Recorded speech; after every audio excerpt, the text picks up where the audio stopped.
સુરતના ઉત્તરાયણ વિસ્તારમાં વૃદ્ધા સાથે થયેલી લૂંટની ઘટનાનો ક્રાઇમ બ્રાન્ચે ભેદ ઉકેલી 2 આરોપીઓને ઝડપી પાડ્યા છે। ગત 26 મેના રોજ રિક્ષામાં બેસાડીને વૃદ્ધાને ધમકાવી તેમના કાનમાંથી સોનાની બુટ્ટી લૂંટી લેવામાં આવી હતી। લૂંટ દરમિયાન બુટ્ટી બળજબરીથી ખેંચતા વૃદ્ધાના કાન ફાટી ગયા હતા અને તેમને 7 ટાંકા લેવામાં આવ્યા હતા।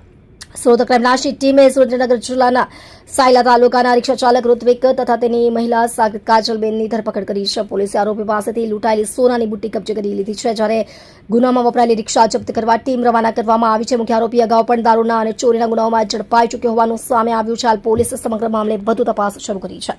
આપ જોઈ રહ્યા છો ગુજરાતની સૌથી પહેલા ખબર આપતી Surat express news channel director Rajesh મંગલેની સાથે 26ના રોજ આજથી 3 દિવસ પહેલા સુરતના ઉત્તરાયણ પોલીસ સ્ટેશન વિસ્તારમાં વેલંજા સર્કલથી કેટલાઇઝર સ્કૂલ તરફ જવાના રોડ પર એક માજીને રિક્ષામાં બેસાડીને એક ભાઈ અને બેન સાથે જઈ રહ્યા હતા।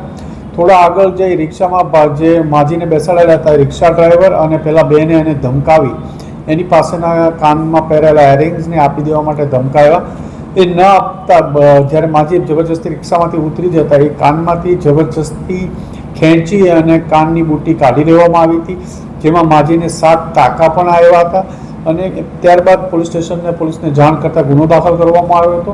અનડિટેક લૂંટનો ગુનો હોય જેથી લોકલ પોલીસ સાથે ક્રાઇમ બ્રાન્ચની અલગ અલગ ટીમો કામ કરી રહી હતી, જેમાં ક્રાઇમ બ્રાન્ચના પોલીસ ઇન્સ્પેક્ટર જૈન ઝાલા અને પીએસઆઈ AR ગામિતને બાતમી મળી હતી કે આ ગુનામાં સંડોવાયેલ ઈસમ સુરેન્દ્રનગરના સાયલા તાલુકાનો ઋત્વિક નામનો માણસ છે। ઋત્વિક અને એની સાથે કાજલબેન જે મોરબી જિલ્લાના માળિયા મિયાણાની છે। ક્રાઇમ બ્રાન્ચની ટીમે જે કાલ બંનેને ત્યાંથી પકડી લાવી અહીંયા લાવી પૂછપરછ કરતા બંને પાસેથી ઓરિજિનલ મુદ્દામાલ જે કાનમાં ગયેલી બુટ્ટી મળી આવેલી છે, તેમજ એની પાસેથી રિક્ષા પણ ત્યાં કન્ફર્મ કરીને રિક્ષા પણ જે લૂંટમાં વપરાયેલી હતી એ સુરેન્દ્રનગર જિલ્લામાં પડી છે, ત્યાં એ કબજે લેવા માટે અન્ય ટીમ રવાના કરવામાં આવી છે। આ માણસ સુરેન્દ્રનગરથી આવી અહીંયા લૂંટ કરવાના ગુનામાં પકડાઈ ચૂક્યો છે। અગાઉ પણ આવા બનાવોમાં સંડોવાયેલ હોવાની પૂરી શક્યતાના આધારે એની પૂછપરછ કરાઈ રહી છે અને આમ ઓરિજિનલ મુદ્દામાલ અને આરોપીઓ ખૂબ જ ટૂંકા સમયમાં શોધી કાઢવામાં ક્રાઇમ બ્રાન્ચની ટીમને સફળતા મળી છે અને આગળની તપાસ ચાલુ છે। આ બાબતે અગાઉ આરોપી પ્રોહિબિશનના અને એના ગુનામાં પકડાયેલો છે। એના વિરુદ્ધ 2 ગુના એક ચોટીલા અને અમરોલી પોલીસ સ્ટેશનમાં દાખલ થયેલા છે।